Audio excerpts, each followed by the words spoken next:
My daughter was 4 months old the first time I felt the urge to hurt her. Blinding rage. Jaw clenched so hard I thought my teeth would crack. Hands and forearms just shaking. Neck muscles so tight I could hear ringing in my ears. And her just relentless. Her little body was so tense, just flailing, lungs burning as she screamed, barely able to draw a breath. I don't know how she didn't pass out.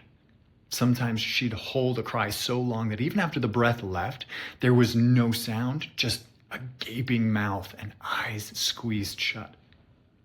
I'd tried everything. Changed her diaper. She'd just been fed, swaddled her, walked with her, talked to her, bounced her. None of it made any difference. She was screaming just as hard as when I started. And then something shifted in me. The rage, the desperation, the frantic fear that I was failing at the one thing I'd promised myself I'd do better than anything else. It all coalesced into something savage and basic. Destroy the thing causing you distress. When that thought hit, I knew I was in trouble. I laid her down in the crib, still screaming, by the way, and I couldn't do anything more than fall face down on the floor. Afraid to hold her, afraid to leave her, paralyzed by helplessness and rage. I just lay there with my face buried in the carpet, and I cried. That was all I could do for several minutes. That was it. I would not forgive myself if I walked away. But I'd hate myself if I hurt her. I was trapped. When my wife finished her shower and came back, I ran. I ran downstairs into the quiet and the dark where I told myself off.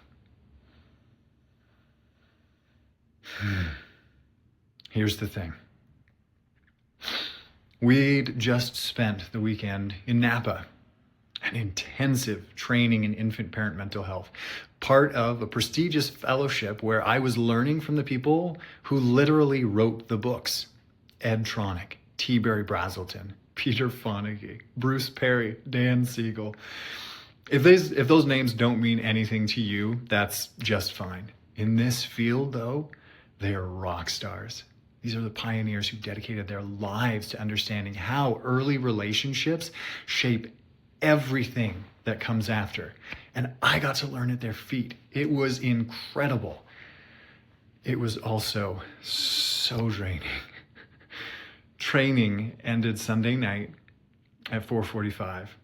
That left us all night to drive 10 hours straight home so that I could get a few hours of sleep before work Monday afternoon.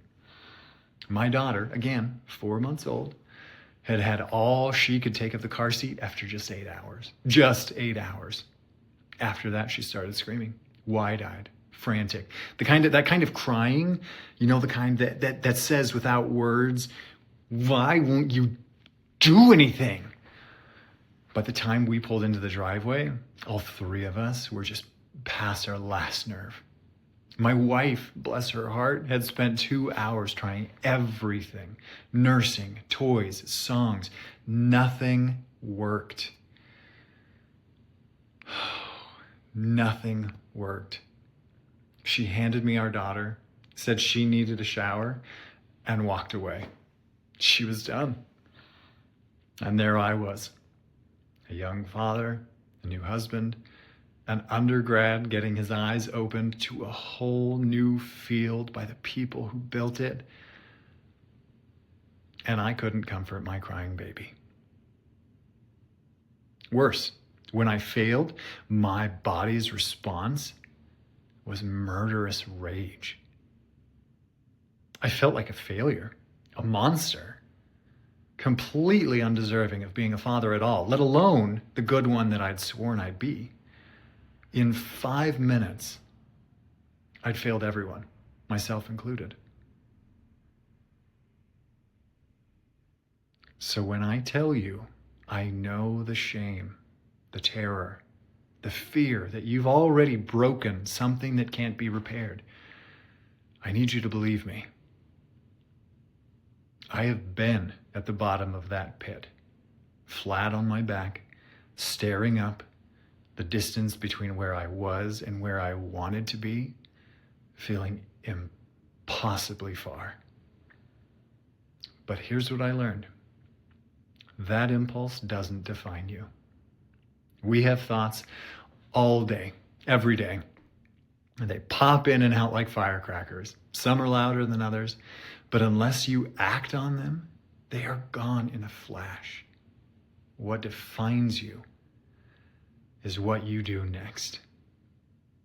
If those thoughts never left that space between your ears, congratulations. You're like nearly all the rest of us. What matters is the choice you make after. I chose to stay. That night, at that point, was a bust, a personal low point. But later, after my wife went to bed, I took my daughter back downstairs. She was still crying, by the way. And I just sat with her. I sat down in a recliner in the dark, and I just sat with her. That was all I had to give. So I gave it all. I kept myself calm, regulated, safe to be near. So maybe she could borrow some of that for herself. A year or two later, I learned things that ensured we never had a night like that again. But that night was a success because I stayed. I know you feel like you've hit bottom. I know you're wondering if you're cut out for this. You're thinking you've bought into something that you can't get out of. I'm here to tell you, love is not something we fall into. It doesn't happen in an instant, no matter what the songs say. Love is constructed, one intentional choice at a time, one act of holding, physical or emotional, after another. At my lowest point, I chose to stay. It was literally face down on the ground. But I got back up. You can too. And I will be here when you do. My daughter